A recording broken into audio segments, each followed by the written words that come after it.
You are now locked in to the Beyond Hashtag podcast.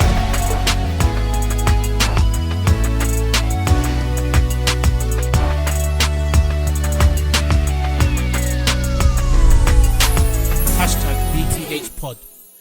Welcome back, guys, to part 2 of our special interview with Mr. Troy Townsend. If you haven't checked out part 1, it should be in the link below. We spoke about some of Troy's experiences as a coach, some of his background experiences, like some very hearty stories, you know, the systematic racism experience, the crazy stuff on the pitch, you know, bananas and monkey noises and all that kind of nonsense. And yeah, especially the disrespect in the courtroom and all that nonsense. So yeah, if you haven't checked out part 1, go and check it out right now. But yeah, we're going to move forward with part 2. We're going to bring things a bit more to the recent times of the experiences of racism in British football. Joy, I wanted to put to you a couple of things that I wrote in my dissertation in 2017. Yeah. So I did a dissertation, it was a politics-based dissertation, and I wanted to sort of I merged my love for football and my obviously study of politics to kind of focus on the government and what they're doing in regards to the dealing with racism and discrimination in general within the game and within society. So I've got a few quotes that I wanted to run by you, and I just wanted to, the segment's called How It Started versus How It's Going. So I wanted to get your view on how you thought those issues were being dealt with at the time in 2017 and compare them with how they're supposedly being dealt with today in 2021. So yeah, the first quote is, it would be interesting to see if the pattern of complacency continues in the next decade, with authorities being reactive rather than proactive in their anti-racism efforts. Nailed. Take that. It would be interesting now and just say, yeah, nailed. You know, the industry, listen, I do understand it can be very hard to be, how do you be proactive around racism or racial equality or being anti-racist? And I think a lot of people are frightened and scared. But I think if you're in a position of authority, I'm sorry, you should not have fear around this topic. You either bring people around you who understand it, who can influence you, and they could make those informed decisions to help the bigger picture, or you leave yourself out to dry. I think as a footballing industry, I'm not even going to touch government, because if I touch government, we'll never get off today. The football industry had never done that well. Never done it well. So we now have they're now advisors to the Premier League and, you know, the IAB, the advisory board for the FA and things like that. But still to this very day, it's a trickle process. And I'm telling you, it's 2021. I know we're only at the early embers of it, but it's 2021. I don't think we should be trickling along in regards to equality in our game. You know, when you look at the entertainment side of the game, so the players, we're reflective there. You know, you can see black players, white players, you know, very minimal Asian players, you know, but they're there. Players who play from abroad, I don't like to say minority ethnic because they're not minority anymore, you know, and they shouldn't be deemed in that way. But it's a reflection of society. So for me personally, is why are there gaps? Why are there gaps for transition? Why is it deemed that a black person, and I'm going to stick to my race because I think it's best that I talk about my race. Why is it that we cannot travel up the echelons of the game to be in boardrooms, to be management, you know, to be coaches, to be in the media industry that's connected to the game, so in the media? So I wouldn't call it complacency. Well, you could, but I'll just say that we're very, very slow off the mark. There are a number of initiatives popping up all over the place now, but those initiatives that are popping up almost start from a basic level. So what you're trying to say is we're only good for that level, start level. But hold on a minute. I look at a number of the players that come out of the game and I think to myself, that man have done their qualifications, they've done their due diligence. Whilst they're playing, they're learning on the go. Some top people, and yet can't work in our game, can't influence our game. So the pattern continues. You know, if I was just to mention the Rooney Rule, but Ricky Hill, I had a lot of conversation with the ex-Luton and England player Ricky Hill. He said to me, Troy, I brought the Rooney Rule to football 30 years ago. Mad. And you know, they didn't take no advice then. Never worked in the English game since. Yeah. Never worked in the English game. So you've got a man presenting you, an ex-player presenting you with ideas around how we can bring change so that, you know, the likes of him when he leaves the game can transition into positions of coaching or management. Never worked in the game after that in England. So you tell me how much change we are making. Yeah. I Then we mentioned talk that about Rooney rules now. Specific There you example go. in the dissertation as well with the Rooney rules. There you go. And then we mentioned Rooney rules now. We call it something different, but there's a little caveat that allows clubs to actually, it's not the club's fault because they've seen something in the wording that means that actually they don't have to follow it. Loophole, yeah. Do you know what I mean? So, yeah, you're spot on with that, and I don't think there's been enough significant change for me to say that we're in a better place at this moment. And just on that with clubs, I guess, not feeling as if they have to abide to certain rules and policies and codes. So, for example, with the FA's ethnic diversity code, so I like extensively, I went through every 92 like professional clubs just to see like A, who'd signed up, and B, reasons why they had or hadn't signed up. And I went to, obviously, start at the top with the Premier League, and I noticed that all 19 clubs had signed up apart from Southampton. So I did a bit of like insight and research, and kind of I poked a few Southampton fans as well, and I was saying, why is your club the only team to not sign up to this code in the Premier League? And they said that, well, because we think we're past it, we think we've achieved more than it, and that kind of thing. And I said, okay, which I guess makes sense in some part, but then it's like, A, not everyone's singing from the same hymn sheet, and B, why is that not publicized to say that, you know, Southampton are the only team to not sign up because of X, Y, Z reasons? If you look at it just on the face of it, you'll see, Southampton are the only club, and then people kind of criticize one way or another. So I don't know if it's the approach of them doing that, or if it's, you know, I feel like the way that whole code was presented didn't quite hit the spot as it should have done. Well, I think the fact that at the time I knew that there was probably about 40 clubs that signed up. Why did the other 52 feel that they didn't need to sign up? Or does it match what, you know, how they kind of go as a football club? Is it right for them? Southampton have quite rightly said that actually we think we're doing more than that.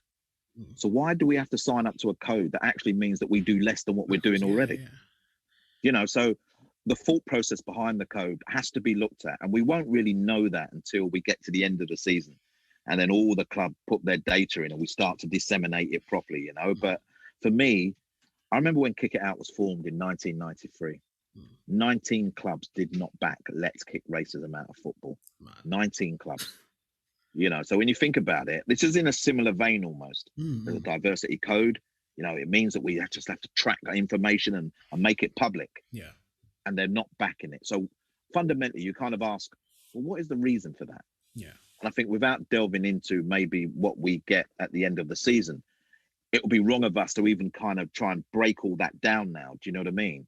But when we get those stats back and when we find out what the evaluation process is from the FA, we'll then be able to say, I can see why clubs, or actually, why wouldn't clubs not want to go through this process? You know, remember, each and every single club is individual and different in their own right and have different challenges and expectations within their own board. We're now obviously experiencing a time where football is never going to be the same again. Never. And the impact that it's had because of COVID on the game is bigger than I think most people can imagine. So actually, where does this piece of work fall down? Because people could be on furlough, they might not be finding as many job opportunities because obviously the impact of COVID. So there's a number of reasons why. So I'll be interested to see the evaluation of it at the end of the season, or July, I think it is, and see where we go from there. Yeah. Okay. And moving back to sort of how it started versus how it's going. So another quote from the dissertation reads, creating this area of work within the game for famous ex-footballers will hopefully allow the achievements of the anti-racism strategies to progress beyond the superficial stage of where it currently ranks. So I guess in my thinking, I was thinking of people like Anton and people who have, I guess, been at the quote unquote forefront of the anti-racism fight, moving them into, I guess, spaces like kind of where you are now and that whole theme around that. Well, you know what? Football is doing that now. But look what it took to recognise Anton. It took Anton doing his own documentary to talk about his experiences, to talk about how he felt isolated, to talk about how he was victimised, for football to even recognise him. Now, and this is no disrespect to Anton, by the way, he's everywhere. So Is that football saying we absolutely appreciate that we've made, we've done things wrong that have harmed your, not only your mental well-being, that's had an impact on your family, that, we didn't appreciate the full wrath of what was going on? Or is that football saying, Anton done a documentary, let's get him involved? Yeah. Do you know what I mean? Mm. Why should it wait for someone to do a documentary for their importance to increase? Yeah. Why should it be the fact that he's made revelations about how he felt 9 years ago and what he felt the game did to him for him to become a voice? Mm. Sometimes I look at our game and I think, you're clever, aren't you? You're very clever. You're very clever in what you're doing. Why are we not choosing these people long before? Why are we not, your Ian Wrights and people like those, your Rio Ferdinands, your Anton Ferdinands, the Andy Coles and all those kind of people? Why are we not tapping into them long before they do a newspaper article or a documentary, or they speak on radio because someone random has said, it'd be good to get him in? Why are we not accepted for who we are at the moment in time? But yet, once we've spoken, it's like, let's get them on board. Let's get them on our advisory group. I can't answer that for you. I would like those people to answer that and say, is The Voice only relevant now because they put together a 57-minute documentary? And they've spoke up about their experiences. And by the way, Anton speaking up will empower and enable many other people to do that. He's criticized us, he criticized me. And actually, we had a very open and honest conversation about that. And if you can have an open and honest conversation, wow, that's the first start of helping to make change. No? No, fact. And I'm glad he's in these spaces now, because Anton is real, by the way. He's real. So I don't think football often is real. Doesn't like the real experiences, kind of shies away a little bit from those experiences. You can't now, because you can watch it on iPlayer whenever you want to watch it. And now you've got the person in the room with you, so understand and appreciate what he's bringing to the table, and don't just pie it off as, right, we've done that, Anton, see you later. But I know he's involved in a number of initiatives moving forward. But the question I would pose back to you is, would he be, if he hadn't have done that documentary? Well, that's what I touched on earlier with the proactiveness, because then you can almost see that as, they're reacting because he's done documentary, so they're saying, because I can bring on Anton. But that's what I'm saying about, if you're proactive with your, if you want to look in the next 10 years, Sterling and Rashford, if you want to take them as two examples, when they come to the end of their game, what like, are you just going to What's there for them? What's there? So I think it's like, I always call it the revolving door. Out goes one, in comes one. Out goes two. We can fit two in there. Why is it never, no one's leaving, but we can bring 10 in? Why is it never that? I think the theory is that, black people are going to take our jobs. Black people are going to become too influential. Why should that be a fear? Why are you scared? Why can we not add value to what is already there? Why can we not bring a different perspective in from a boardroom that has no one like us in there? I just always pose that question. Why can we not? Why can we not all work in the same space and appreciate that we bring something different with unique knowledge that only that person can bring into the environment? Why? I think, and that sparks, I guess, to us an overall, I guess, social problem with maybe the white supremacy argument and people's sort of innate feelings of not wanting to lose that quote unquote power, social power that they feel that they have, if people of ethnic minorities get to those higher positions. That's how I've always and that's seen not it. just football, by the way. That's society. That's just society. And if you look at all the biggest industries, all the biggest businesses, I would urge your listeners to go and look at the power of color. I don't know if you've seen it, but if you go onto the website, The Power of Color, that will tell you all the leading people in the biggest industries in England, from banking to politics to I don't know, footsie to sport. And you look at it and you look, geez, where's our representation? Do you know what I mean? Yeah. I would urge your followers to go and look at that, and you see where we are. And let's not just make this a football issue. Football is part of the problem, but let's make it a wider issue that needs to be addressed. No, agreed, 100%. And touching on what you just said, actually, the last how it started versus how it's going quote from the dissertation was, governments in particular need to tackle the underlying social causes of racism rather than just dealing with the symptoms. It's a bit of a mad one. Don't get me in trouble. Don't get me in trouble. I'm not quite should I sure how replace they can governments deal. with football authorities? No, government. I'm not Okay. quite sure how they can replace it in football Mm. when they have those same issues in their own organisations. Mm. If you're not addressing it from within, how can you address it on the outside? Yeah. And again, like I said to you, that power of colour thing will show you how many Black people, Asian people, men and women are in positions in government, etc., to be able to influence policies, to talk about those experiences and add value to whatever it is that you're then going to challenge the industry of football with. Mm. How can we do that if you're not challenging it when it's directly underneath your own nose? Mm. So yes, we have to take advice from the government. You kind of think to yourself, every time you do take advice, all of a sudden the circle goes round, the cabinet changes, the shadow cabinet changes, and then you're starting again from the beginning because the new person coming in doesn't know what the handover notes of the last person, and then here we go, we're back to the beginning again, and we're having those same round of conversations again. That's why there's no movement, there's no consistency, there's no continuity, almost to challenge the football industry from the government. And by the time we do get round to it, like I said, that person moves on. They've either been promoted, and I don't know what people do with in all our jobs, we have to have handover notes. I don't know what people do in those positions with handover notes. It's like they throw them in the bin, and then the person taking over goes, right, where should I start? I'll tell you what, I'll start from the very bottom again. Let's get everyone into a meeting. We've done it. We've been there. It's enough already. Let's see the actions now. What are you telling football that it needs to do? And what kind of conversations can now end so that you now go, no, this is the action we're applying. This is the stance we're applying. This is how we're going to tackle this issue. This is how we want everybody to address this issue.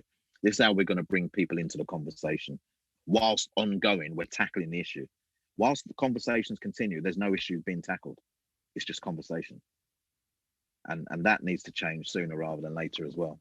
Yeah, agreed. And we'll fast forward to literally today and the current issues going on, and I guess the flavor of the month, if you will, is social media abuse.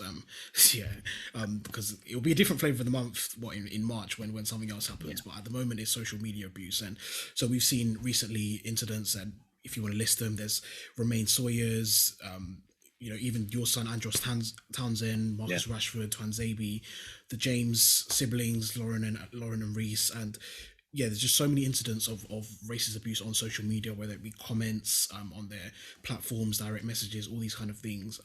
And then you even had the Ian Wright sort of story from, it happened last year, but the verdict came out a few weeks ago with the perpetrator not being found guilty and not having any charges sort of fulfilled against him, basically just because Righty forgave him at the end of the day, which is mad. So I just wanted to get your sort of immediate thoughts. Even today, recording this, Instagram have made a statement sort of conjoined with, I think, Sky Sports in the Premier League, saying that they'll remove accounts and that kind of thing if people sort of have those kind of incidents on social media. So what's your current take, and I guess Kick It Out's current position on what's kind of going on?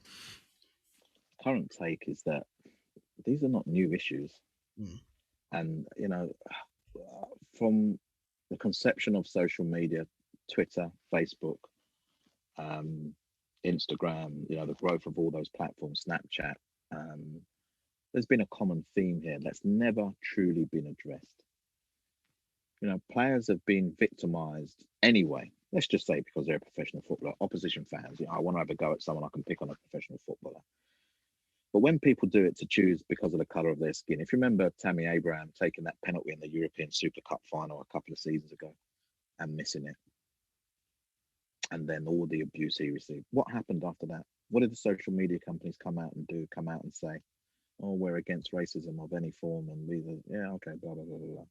When Black Lives Matter came around last year, all of them posted Black Lives Matter profiles. It's very important to us. Very important to us. We take incidents of racism on our platforms very, very seriously. And here we are in February 2021, and there's been no change, to the point where the incident on Sunday when Rudiger and Mendy had a misunderstanding, goal. You know what the first thing I did? Went onto Rudiger's Instagram. Yeah, the comments, yeah. For comments. And already 5 seconds ago. Monkey emojis, gorilla emojis, banana emojis. And you know, I screenshotted the first few. I don't even know if there was more because I keep looking. I'm not even. I'm worried about my own mental It's toxic. space, to be honest. Yeah. Reece James, Lauren, as you've mentioned, Lauren James spoke to their father. I don't know what to do. I've never had to experience anything. I'm dealing with Reece, and Reece seems okay. Now Lauren gets it as well. What do I do? Yeah. What you know? And people are at wit's end, and you know, whatever's come. I've been so busy today. I haven't seen everything that's come out from Instagram. Yeah, listen, removing emojis, etc. You're still, you know, you've still told football that gorilla emojis and monkey emojis and banana emojis aimed at black people. It's not an issue for them.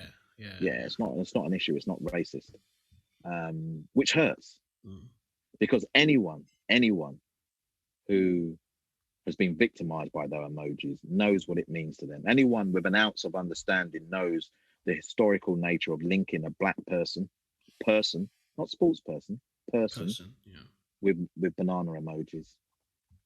And if within your organization you don't feel that is an issue, then when people talk about education, that's where it should start. From the tech companies who have the power and have the responsibility to make their platforms fit for purpose. So what they've brought out today, from my understanding, is it's a tip in the right direction. And let's not knock that, because it is a tip in the right direction. But it's February 2021. And what are people waiting for? Pats on the back. I'm sorry, and maybe I'm different to most people when they, brilliant, man, look what they're doing. I'm not brilliant. No. It should have been in place anyway. You are a massive tech company who actually can do things that I don't even know how you do it. And the first thing should be to protect the users, no matter who they are, no matter where they come from, on your platform. That's the first thing you should do. So forget this, we can stop direct DMs. Half of the players don't communicate with those people on DMs. But actually, are you getting to the root of the problem, which is the thought process of someone, a 12-year-old, who did it to Wilf Zaha last June? Who decided that, you know, he would post. Let me tell you something. I can't get my head around this. How does a 12-year-old know about the Ku Klux Klan? Men with white sheep. So how does a 12-year-old know about the Ku Klux Klan and men with white sheets on their head? How? Because you don't learn that in school. No, because school don't really do history too well when it comes to the black experience. Exactly. That's another issue. Do you know what I mean? That's another issue. Like I don't even start on that one. How do you know about calling someone, and I won't use the term, I'll spell it, I won't use it, COON, on a cornflakes box with a blacked out face of a white person? How do you know about that? So this 12-year-old who shouldn't be using the platform anyway because he's underage, has got 3 accounts. 1 to abuse, 1 to support his team, and 1 just in case he gets caught out for the other 2. Other ones. Mental. How? So, yeah, today is a step forward, a micro step, if there's ever such a word, because I don't know, and I don't want to disrespect snails, by the way, because snails can move when they really want to. Do you know what I mean? But it's in the grand scheme of things, it's a minute drop in the ocean. And I would expect a round of amends changes next month as well. I don't know what their end statement was, but I would expect that actually that's the first part. But you know what? What we are also going to do is step 2 and step 3. Tell me you're doing that, and you know what? I'm going to sit down and go, okay, good, that's right. But also, I can hold you accountable if you don't do it as well. That's exactly, and that's one thing that I use as a cornerstone of this this platform and this podcast, is to go and track, you know, these policies and these statements that they bring out, and I'll say, look, you in June 2020 you said this after Black Lives Matter. We're in February 2021. What's the progress? What's the update? What's the communications like? And you know, how are you presenting this argument? How are you continuing the policies? Like all these kind of things, because it's always just a drop in the ocean. It's a reactive statement, and then everyone forgets about it until the next one gets abused, and then just that cycle just goes again and again and again. So people think the enormity of what is happening at the moment with the amount of names that you've put is unrivaled. Players are it's not unrivaled. No. It's just been a consistent, but normally the football overtakes it. So because fans are in stadiums as well, you know, don't worry, but there was a great goal scored. You know, Rudiger was racially abused, but Chelsea went up the other end and got a penalty. So it don't matter. But no, it does matter. It's just that, when is it stop going to be on the back pages, and when is it going to be on the front pages? If you're taking racism seriously, and all of us, stop putting it on your back page in a little column and then say pages 58, 59, read inside, and show me that you're dealing with it on the front page. Mm-hmm. Show me it's an issue on your front page, worthy of your front page news. And then people say, well, it's sport, isn't it? No, it's not sport. It's not, I don't class that as sport. Mm. You know what I mean? So it's an impact on a human being. Put it on your front pages, a number of human beings. Put it on your front pages. Let's show me that you're serious as well. Mm-hmm. No, sorry, I'm ranting. It's not at you, Steve. You know. No. I'm ranting. Yeah, I know you're not ranting, so it's all good. I know it's and I'm as passionate as you are. Trust me. And yeah, that's what I wanted to get you on initially, but hopefully have more of these conversations and just get a feel of A, what's going on in your head, and B, what's touching on the ground, and seeing what is really going on in some of these industries, what conversations are going on. You can't see the lines on my head. You don't want to know what's going on in my head, yeah? Them lines are real lines. You used to have an afro about 20 years ago. Yo, listen. I still think it's there, do you know what I mean? But yeah. Oh, man, yeah, no.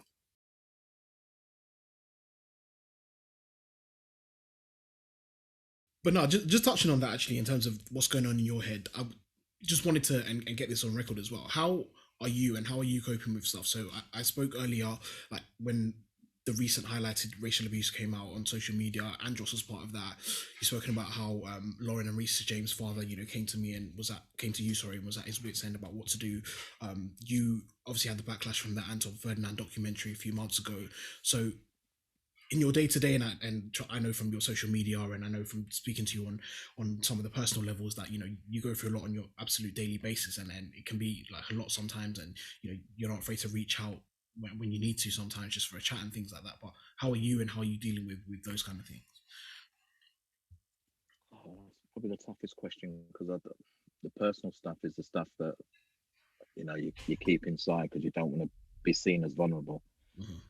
I've got to tell you, after the Anton Ferdinand stuff, I wasn't in a good place because I felt there was undeserved judgment on me when it shouldn't have been about me. It should have been about Anton. The FA statement that came out was an attack on me, and I've said it publicly, so I'm not saying anything. It was an attack on me without noticing their part in Anton's story and journey. It came at a difficult time anyway, so the backlash continued at a difficult time personally. Anyway, I've lost a son, 19 years now, and it came around that time. Anniversary, yeah, I remember. Yeah, and I was in I can't deny it. I was in a dark place. I wasn't in a good, and this whole lockdown experience, when you have those additional things land on top of you, is not a good space to be in. The whole time around the real height of Black Lives Matter and the conversation, and was demanding, draining. But you can't walk out of that space, Steve. Yeah. You can't, now is not a time to be, I can't do it. I'm tired, man. It's not a time for that. Although we publicly say it, I'm tired. What we actually saying is, can you understand and listen? Yeah. Whilst we're still going to challenge, we're still going to talk. So I'm going to be honest, my mental space has been fluctuated, up, down, some really good moments when you think, you know what, I'm pleased I'm working. I am pleased I'm working. And the benefit of that is the amount of education that I'm doing online, and the people where I'm educating in areas that actually, maybe would not have engaged with me, or there'd only be one age group engagement. So I'm pleased about that. But I've got to be honest, my mental well-being has taken a massive hit.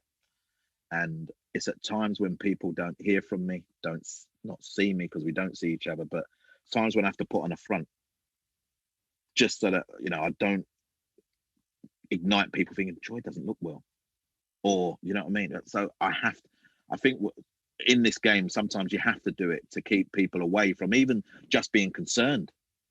And it's nice people concerned about you, but sometimes you don't even want that concern, because you're dealing with stuff you will. So anyone that works in this space and really is in it, and I mean in it, do you know what I mean, and is prepared to stick your neck out, it's not easy, man.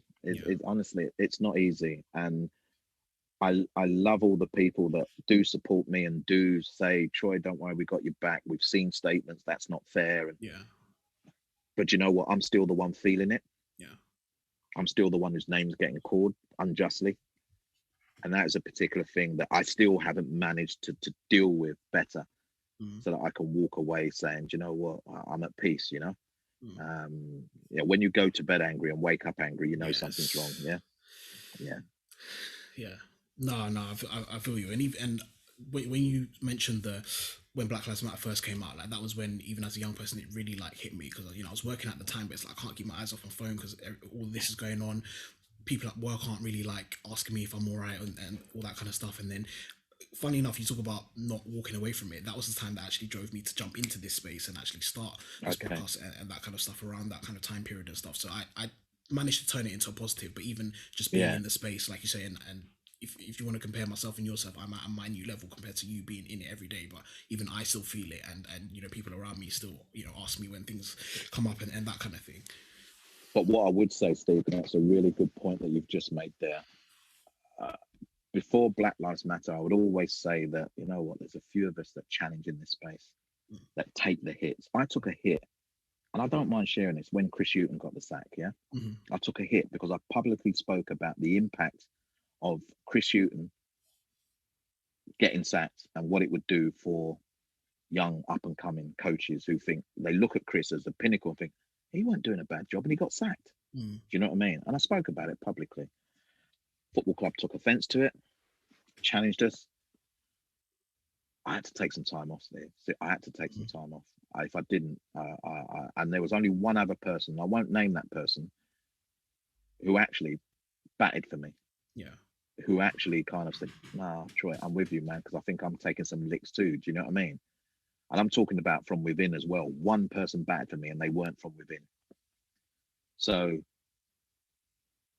I now know that since Black Lives Matter, the growth of our voice has been amazing. The growth of how we're just not going to accept belittlement anymore, not going to accept being dehumanized, and actually are proud to talk up in this space. And I'm not saying that we all had to anyway. I'm just saying, whereas before I felt alone in the most difficult of times with one or two people, now I look around and seriously, I feel the energy, and I hear the energy, and I applaud the energy. And I wouldn't be disrespectful towards anybody who hadn't done it before. I'm just praising the fact that I can feel it now. And so actually, when we are low, when we are tired, when we are bored of the same narrative being thrown at us, I can actually say, do you know what? My people. Yeah. And when I say my people, I don't just mean black people, Yeah. I mean all people, allies, people who, empathize with us, who have difficult experiences because of other characteristics. Yeah. Us, that's what I call. Yeah. You know what I mean? And for me, that's probably been the most positive thing to come out of this period of time, is the growth of our voice. Yeah. The empowerment has been brilliant, amazing. No, that's 100% facts. And like you said before, I mean, this anti-racism kind of publicity didn't start obviously with Black Lives Matter. So we've all been feeling the microaggressions and the major aggressions like for our whole lives basically. But it, bringing it to that public stage after George Floyd and after everything, it brings it to a whole new level. But then at the same time, like you said, we're able to stand with people who are literally like seeing what we're going through, or people who don't know what we're going through and can empathize, like all that kind of stuff. We can be with each other on a public level, and especially couple that with the pandemic when we're not even allowed to like see each other. I think it's even more important that we can rely on that. So, but you know what, Steve, I say this, and maybe I haven't said it publicly enough. I don't do what I do for me. It's not a personal journey. I've got children. Obviously, one of my children's in the public eye, and has been exposed to racism for being in the public eye. I've now got grandchildren. I know loads of young people. And what I don't want is them to have to shuffle the experiences that we have had, people of my age have had, for far too long, and to have that experience diminished and pushed aside and told don't speak up. But also to see that there is opportunity out there for them to flourish, for them to grow, for them to add value, and for them to be that pioneering figure for the generation after them. So I'm doing it to make sure that my children don't have to feel the impact of racism that I've had. Their children don't have to feel the impact and witness their parents, my children, be sad, be lonely,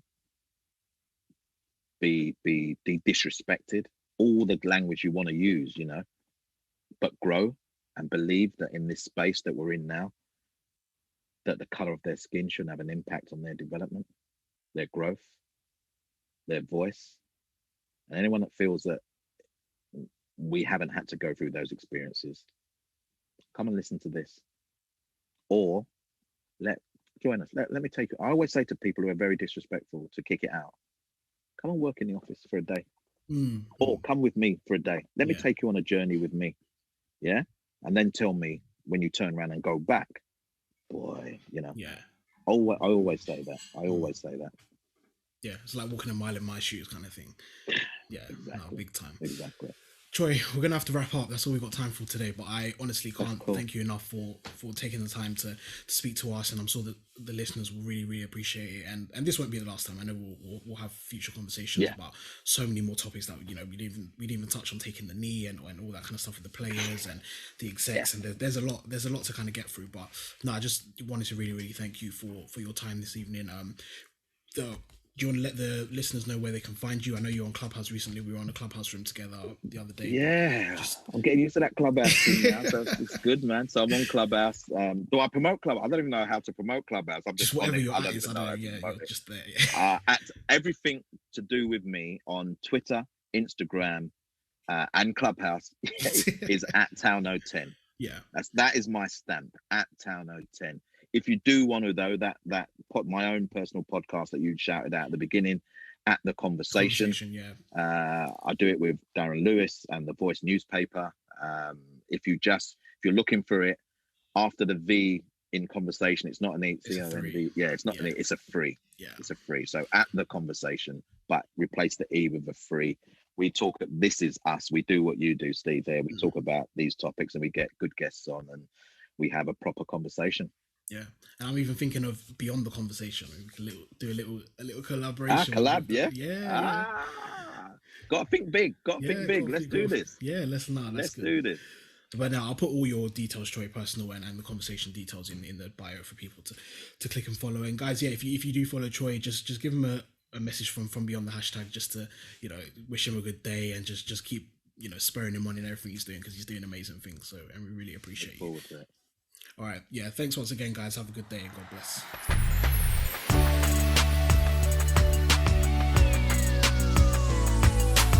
Hashtag BTH Pod.